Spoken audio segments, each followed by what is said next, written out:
And at 10, Heavy Rain. Heavy Rain was released in 2010 by Sony Computer Entertainment. The game revolves around Ethan, who, after blaming himself for his brother's death, divorces his wife and gets his son kidnapped by a serial killer whose method is abducting young boys, drowning them in rainwater, and then leaving an orchid and an origami figure with their corpse. There are 7 different endings to this game. The 3 different characters you control all have the opportunity to find Sean, Ethan's son, and rescue him. Ethan can do this through his trials. Madison needs to survive and find the address in the killer's apartment, and Norman needs to survive and find the killer with the ARI clues. The worst of these endings, however, is called Helpless, where, after Madison dies, Sean is killed and Norman overdoses, Ethan can be successfully framed as the origami killer, with the killer escaping. If this is the ending you get, you will see Ethan in his cell, surrounded with origami figures, and then he hangs himself in his jail cell. To get this ending, you need to play the game 100% wrong, get arrested multiple times, kill off every other character, and then ultimately, yourself. No thanks. And at 9, Silent Hill 2. Silent Hill 2 was released in 2001 for the PlayStation 2, Xbox, and PC. This game revolves around James Sunderland, who comes to Silent Hill after receiving a letter from his wife Mary, who died 3 years prior. This game has 6 endings, whose canonicity can never be confirmed. These endings consist of Leave, where James meets Mary one last time, Water, where James commits suicide, Maria, which shows Mary as the woman on the roof, Rebirth has James trying to resurrect Mary, UFO, where James is abducted by aliens, and the ending I want to talk about, Dog, or as I like to call it, the doggy ending. To get this ending, you need to complete the Leave, Water, and Maria endings or the Rebirth ending. This will unlock the dog key. Find the doghouse across from Rosewater Park, and inside will be the dog key. Take this key to the observation room, switch to the other world, and then open the door. This will show you the madness of seeing that a dog was controlling what happened the whole time. Honestly, this could make sense with everything that goes on. And at 8, Pac-Man. Yes, Pac-Man does actually have an ending. Technically. You see, Pac-Man was never intended to have an ending, but some fans found one. The most dedicated of fans found that after level 255, the next contains a software error that even the developers weren't aware of, because they never thought anyone would be able to make it there. It is still possible for you to complete this level, but if you do manage this, you will be sent back to level 1, but with the ghosts being faster. This is as close to an ending as you're going to get with Pac-Man. I just find it ridiculous that people make it to level 256, whereas I just give up after level 5 because I'm bored. This explains the mobile app Pac-Man 256 though. That same error that has random colored numbers and letters across the right side of the screen is the code that's eating up the level. I'm glad I finally understand that. Number 7, Tetris. Tetris is another game that you wouldn't expect to have an ending, but it does. And a real one at that. The game never ends with you winning, only completing as many lines as possible before an inevitable loss. Instead of getting a simple game over message, the game rewards you with a Russian dance, followed by a NASA rocket launching.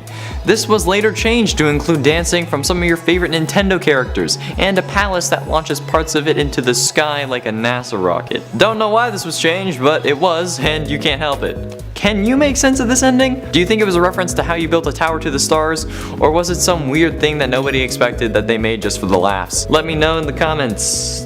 Tell me. And at 6, Chrome Dinosaur. In honor of the 10-year anniversary of Google Chrome, Google had a Q&A about the famous dinosaur game that appears when you don't have an internet connection. It was intended as a play on going back to the prehistoric age when you had no Wi-Fi. Since rolling out the game in 2014, the game has been played more than 270 million times each month. This means we need better internet providers, guys. Which brings us to today's sponsor. Just kidding. The Google team also revealed at this interview that they also programmed the virtual T-Rex to run as long as the real ones did on this planet, saying, quote, "We built it to max out at approximately 17 million years, the same amount of time that the T-Rex was alive on Earth. But we feel like your spacebar may not be the same afterwards. So you will never see the end of this game because you won't be alive long enough to play it. We should set up a system where we have someone play until they can't anymore, and then replace them with a younger player until we reach the end. This can only really be achieved in a cult-like setting, so hail the farm! Halfway through at 5, Diddy Kong Racing. Diddy Kong Racing is a game published by Rareware for the Nintendo 64. This game played similarly to Mario Kart, but is considered to be better than them. Specifically because they had an actual story mode rather than just racing against NPCs. The final boss of the game was Wizpig, and to get there, you would need all 4 pieces of the Wizpig amulet. However, there is actually the ability to race him again in another secret set of races. Future Funland is unlocked when you have 39 balloons, beaten Wizpig, and have gold trophies in all other races. The next unlocks with 40 balloons, etc. To be able to fight Wizpig one final time, in what they call Wizpig Strikes Back, you need to have 47 balloons, all 4 pieces of the Wizpig and TT amulets, and have all the gold trophies. It is a lot to do in this game, but I mean, it's better than spending your time playing Mario Kart, right? Snap. And at 4, Nier. Nier has several endings, 26 to be exact, but ending D, Childhoods, is only available after you've beaten the game twice. On this third playthrough, choose 9S for your final boss battle. During the text portion, you will be given 2 choices when one of your friends is dying. You can leave them to die or sacrifice yourself. If you choose to sacrifice yourself in place of your friend, the lore in the game will change to a world where you never existed. You get wiped from the game, the memory of your character gets wiped, and every bad thing that happened because of you is reversed. However, doing this is the ultimate end to the battle because this ending will also erase your save data, causing you to have to start all over from scratch. Therefore, you'll have to play through another 3 times to get this ending again. And there is even another game ending that involves seeing that ending again, but it can also be done using another. And at 3, Bloodborne. Bloodborne is a game released by Sony Computer Entertainment for the PlayStation 4. The game has 3 different endings, but you'll only get the true ending after jumping through some hoops. Before getting started, you need to have defeated Murgo's wet nurse in the Nightmare of Mensis area. Okay, now that you've done that, the first 2 endings are based on how you respond to Gehrman, the first hunter. If you give in and submit your life, the game ends and you get the first ending. If you refuse, you must battle him. The third and true ending of Bloodborne comes after you've done some exploring. There are 4 umbilical cords in the game. You need to find and use at least 3 of them before you fight Gehrman to unlock this ending. After defeating him in battle, you will have to fight a second boss called Moon Presence. It looks very bony and is similar to like a skinny dragon with an octopus head. This ending features you turning into one of the Moon Presence head tentacles, making it seem like you've become an eternal being just like the one you just slayed. Penultimately, in number 2, Far Cry 4. My record for completing Far Cry 4 is around 15 minutes. Not the way you're supposed to do it, however. The premises of Far Cry 4 is that you as a character are trying to return your mother's ashes to Kyrit. However, the fictional country that is similar to Thailand is plagued by civil war. The main antagonist is Min, the pagan leader and a warlord. After the main introduction to the game, Min leaves you alone to enjoy a meal after he picks you up on the road. He tells you to wait for him to come back, but he's gone for so long that you have plenty of time to run away and start the campaign. But if you sit around for like 13 to 15 minutes, he actually does come back. And he's not a bad guy in all honesty. He allows you to spread your mother's ashes exactly where she wanted, which happens to be next to her daughter. But plot twist, that daughter, your half-sister, is Min's daughter. After placing her ashes next to her daughter, you leave and get back in the helicopter with Min, who says, maybe now we can finally shoot some goddamn guns. Which could in all honesty be him telling you to play through the goddamn story. Jeez, why did you want this ending? It's so boring. Go shoot people. That's the point of the game. God. And at 1, Devil May Cry 5. During the course of Devil May Cry 5, you fight against Urizen multiple times. You're never meant to win. These battles are to show you how much of a baller he is and how he can wreck you sitting down. The first time is in the prologue when you're playing as Nero. At this stage in the story, you have nothing. You don't have a Devil Breaker or even a Devil Trigger. But if you come back after the story mode is ended, or if you're a complete baller who can do it first go, you can actually take down the big bad the first time you meet him, making the game like 3 minutes long, not including cutscenes. If you manage to do this, you're treated to a little bit of text that says everything worked out perfectly, and that this was the ideal outcome. If you did this without knowing it, well done, man. Well done. And at number 10, Shenmue. When it was first released in 1999, Shenmue made some pretty big waves in the gaming community. The open-world action-adventure title took a lot of different elements and game mechanics and blended them into a title that quickly developed a large fanbase. While the game's canon ending leads into the sequel, there is an alternate ending available that takes a significantly darker direction. In the game, you play Ryo, whose father is killed at the beginning of the title by a dude named Lan Di. In this ending, you get killed by Lan Di as well, who kills you in pretty much the exact same way that he knocked off Daddy Dearest. In order to do it, you need to wait until the in-game date is April 15th, 1987. In at number 9, Far Cry 4. Ubisoft's Far Cry series is known for making some bold story decisions. While the 4th game isn't considered to be their best, although it did get great reviews, it did start the trend of an Easter egg that the series began to repeat, much to fans' delight. In Far Cry 4, the game's antagonist is Pagan Min. a tyrannical leader of the fictional country Kyrat, where you have returned in order to spread your mother's ashes. The country is in the midst of a civil war, and the choices you will make influence the fate of the nation. Min is a violent king, and in the game's regular ending, whether you choose to listen to him or just to shoot him, regardless, the country is pretty much screwed. It either becomes an authoritarian drug state with a child military, or a religious fundamentalist theocracy where all those opposed are executed. This ending might actually be the best one, because I guess ignorance is bliss.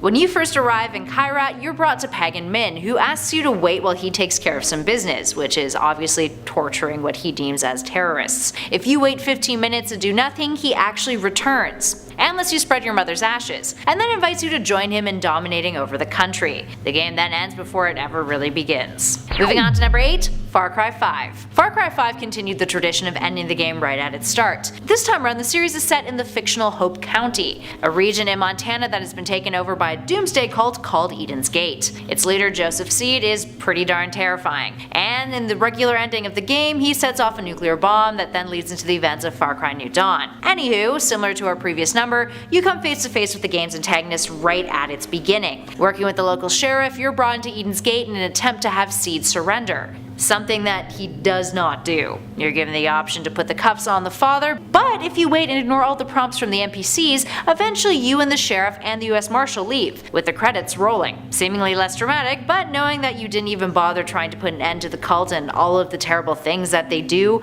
is quite dark nonetheless. In at 7, Shadow Complex. Shadow Complex is a title that debuted on the Xbox Live Arcade back in 2009 and was critically acclaimed. It's a Metroidvania-style 2.5D game. You play as Jason Fleming, whose new girlfriend Claire explores a cavern that they stumble across. When Claire doesn't respond to your calls, Jason goes in after her to rescue her. But similar to Far Cry, the game has an additional ending that you can achieve if you decide to not follow through with the game's narrative, and instead, turn around and return to your Jeep. It gives you the option to choose to leave Claire, and Jason then just states that there's plenty of fish in the sea, which basically just means you're leaving her to die. And at number 6, Metal Gear Solid. In the first Metal Gear Solid game, there's a torture scene in which you need to willingly participate. Otherwise, your inaction will cause Meryl, your love interest of sorts, to die. If you give up and give in to the torture, Meryl dies, with you essentially selling her life to save your own. While it's technically not canon, you do get a really tragic scene with Snake monologuing about how terrible of a person he is. It's really dramatic. Moving on to number 5, The Suffering. The Suffering is a 2004 first-person shooter title which follows the story of a man named Torque, a prisoner on death row accused of killing his wife and kids. He claims to be innocent, having blacked out during the crime. After an earthquake hits the prison and it's attacked by supernatural threats, you find your way fighting through demons to get to your freedom. The prison itself is on an island, meaning you are restricted to it. Now, the end of the game has one potential ending that is rather dark. The ending is determined by the decisions that you've made, and if you've made particularly evil ones, this is the one that you'll get. It reveals that Torque is in fact guilty of the crimes that he's been convicted of. He beat his wife to death, he drowned one of his kids, and then threw the eldest of his children out of a window. Yeah, pretty dark. It ends with you turning into a grotesque creature as the Coast Guard comes to rescue you from the island, and you end up killing them. Well, presumably killing them, and then run off into the forest afterwards. Up next, number 4, Inside. Inside is a puzzle platformer adventure title developed by Playdead, the same folks who brought you Limbo. Said to be the spiritual successor of Limbo of sorts, the game puts you in the shoes of a boy venturing through a dystopic world that is mostly silent, trying to stay alive. Now, if you do die, the boy's death is quite graphic and realistic, despite the game being mostly monochromatic. Inside's secret ending is fitting of its tone, so if you manage to deactivate all of the hidden light orbs in the game's various bunkers, the boy can return to one of the bunkers and gain access to a brand new area, which includes a bank of computers and mind control helmets. They're all connected to a plug. If you pull the plug that connects them to that power, the boy adopts the same stance as the zombies in the game, with it ending moments later. Of course, this spawned a billion theories about what the ending could mean, but that's for a whole other video. Up next at number 3, House of the Dead. Those of you who hung out in arcades in the late 90s or early 2000s may remember this title, and actually it's still kicking around in many arcades too. It was a horror video game franchise from Sega, released in 1996 that eventually was ported to consoles. Since there have been 6 games in total in the series, but the first one is the one that we're looking at today. Getting this hidden ending was a difficult feat. If you managed to win the game with less than 62,000 points, which really means you only kill zombies that are necessary to advance certain scenes, and also never had to continue at all, you would be rewarded with this unfortunate ending. Sophie, your fiancé, gets turned into a zombie. It's actually really dark and there's a decent amount of blood. It's kind of tragic.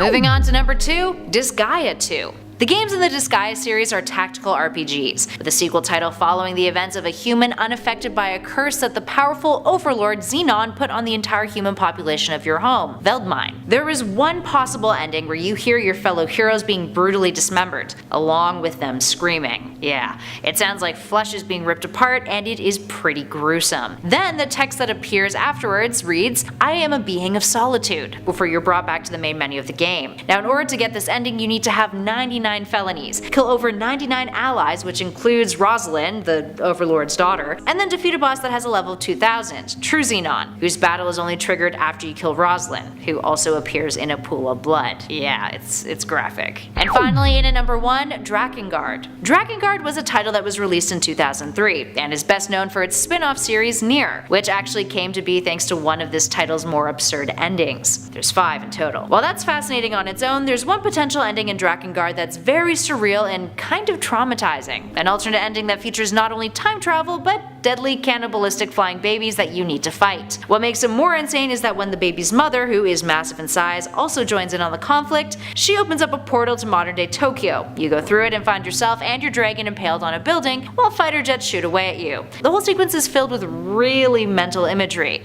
including the baby's teeth, which actually don't really make sense, but it's still pretty creepy nonetheless.